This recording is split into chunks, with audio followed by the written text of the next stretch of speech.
This was an instance that we noticed some unusual logs were coming from, like network outbound activity to weird URLs. Um, so the team started looking into that. Um, as the team was on the instance, like trying to pull some logs, trying to see like what's the configuration that's maybe affected here.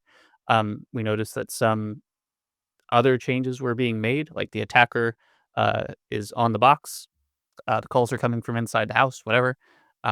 So we quickly took those steps. All right, we have a process to isolate the instance. We thankfully practiced that.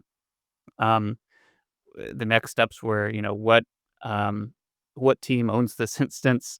Um, who is the development team for the software that's on this instance? This was a 0 day, as far as we know. It was not like a released vulnerability. Um, so just trying to communicate with the vendor, communicate with the devs who also had stuff on the instance, and go through all of that was a lot of work. But thankfully, those automations that we had helped speed things up. Um, and the post incident review, I remember we talked a lot about like what went right, what went wrong, but also where we got lucky. Things that we didn't really take into account.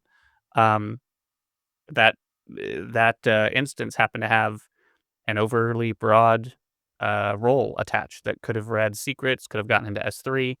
But the attacker wasn't looking for that. They were just looking for to download specific malware packages on the instance. So we got lucky there. If a targeted attacker had been trying to get into more things in AWS, they would have had a good time. We would have had a bad time. So, but it all worked out in the end, thankfully.